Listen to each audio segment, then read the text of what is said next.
ായ പ്രിയ ടീമിനോടും അതുപോലെ തന്നെ മൈക്ക് സിസ്റ്റം കൈകാര്യം ചെയ്ത എല്ലാവരോടുമുള്ള നന്ദി അറിയിക്കുന്നു.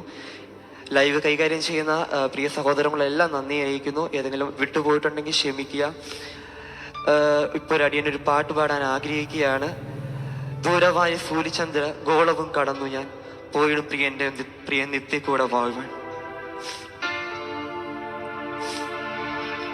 വയൽ പൂ പോലെ വാടും ജീവിതമോ നിശ്ചയം, മധ്യവായ പ്രിയൻ കൂടി വാഴുവതു ശാശ്വതം.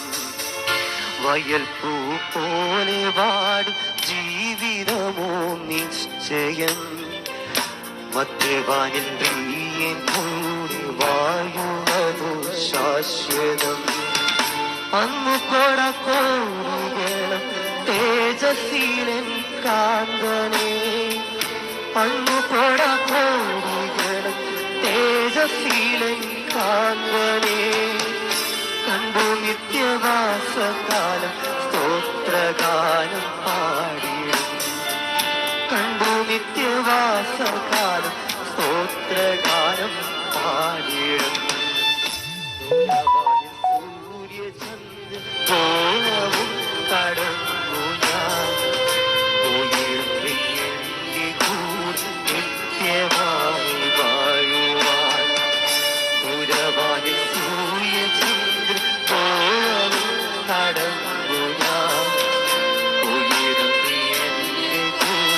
നിത്യമായി വാഴുവാൻ.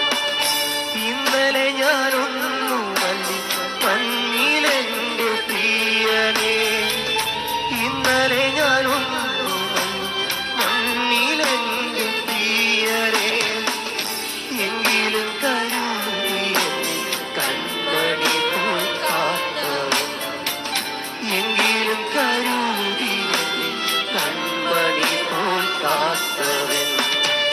ദൂരവായ സൂര്യചന്ദ്ര ഗോളവും കടന്നു ഞാൻ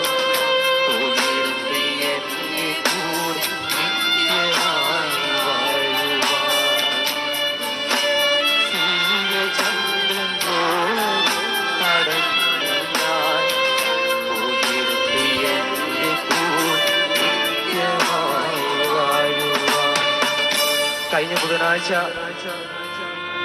ഞാൻ ഒരു വൈകിട്ട് ഒരു 6:30 ആയപ്പോഴത്തേക്കാണ് എന്നോട് ലാസ്റ്റ് വെല്ലുമിച്ചി സംസാരിക്കുന്നത്. അത് കഴിഞ്ഞാൽ പിന്നെ വെല്ലുമിച്ചി സംസാരിച്ചിട്ടില്ല. അന്ന് ഞാൻ വെല്ലുമിച്ചിനോടുത്തി ഈ പാട്ടാ പാടിയ ദൂരവാണി സൂര്യചന്ദ്ര ഗോളവും കടന്നു ഞാൻ പാട്ടാ പാടി. ആ പാട്ട് പാടിയപ്പം എൻ്റെ അടുത്ത് വെല്ലുമിച്ചി കൈ ഉയർത്തിയിട്ട് ഒരു 2 സെക്കൻഡ് കഴിഞ്ഞപ്പോഴത്തേക്ക് വെല്ലുമിച്ചി ആ കൈ പെട്ടെന്ന് താത്തിട്ട് എൻ്റെ മുഖത്ത് നോക്കി ചിരിച്ച് എൻ്റെ താടിയിലും കൈ വെച്ചു. എന്നിട്ട് എന്നോട് പറഞ്ഞു, വെല്ലുമിച്ചിയുടെ ഇളയ ആങ്ങളെയായ ജോളച്ചനെ എനിക്ക് കാണണമെന്ന് പറഞ്ഞു. അപ്പം വെല്ലുമിച്ചിക്ക് കാരണം വെല്ലുമിച്ചി ഏറ്റവും കൂടുതൽ സ്നേഹിച്ചൊരു വ്യക്തി അത്. അപ്പച്ചനെ കാണണമെന്ന് ലാസ്റ്റ് ടൈം പറഞ്ഞു. അന്നൊരു സംസാരം മാത്രം എന്നോട് വെല്ലുമിച്ചി സംസാരിച്ചു.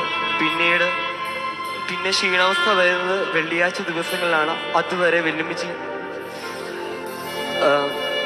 സംസാരമില്ലെങ്കിൽ കണ്ണു തുറന്ന് എന്നെ നോക്കി ചിരിക്കുകയെല്ലാം ചെയ്യുമായിരുന്നു.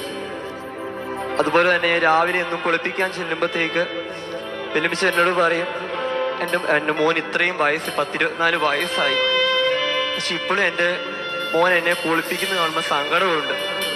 പക്ഷെ മോനെ ദൈവം ധാരാളമായിട്ട് അനുഗ്രഹിക്കും. അതിലൊരു ഭാഗ്യവർത്തമാനം കേട്ടിട്ടാണ് എൻ്റെ വെല്ലുമിച്ചി യാത്രയാവുന്നത്.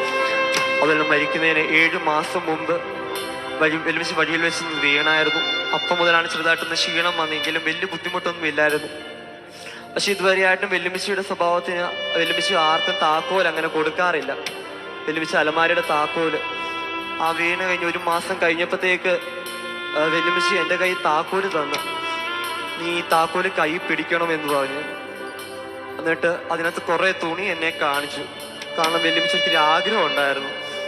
കാരണം ആ തുണി എന്നെ കാണിച്ചിട്ട് എന്നോട് പറഞ്ഞു, നമ്മുടെ കുടുംബത്തിൽ ഒരു നന്മയുണ്ടാകുമ്പോൾ അത് നീ മാറ്റി വെക്കണം.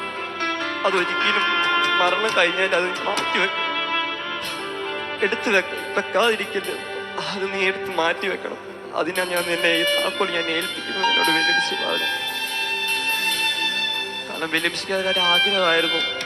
പക്ഷെ ദൈവകൃപ ഞങ്ങൾക്ക് സാധ്യമാവുമെന്ന് ഞങ്ങൾ വിശ്വസിക്കുന്നു. വീണ്ടും മറുകരയിൽ വീണ്ടും കാണാമെന്നുള്ള പ്രത്യാശയോടെ നമ്മൾ വീണ്ടും വലിയമ്മച്ചിയെ യാത്രയാക്കുന്നു. ആമേൻ.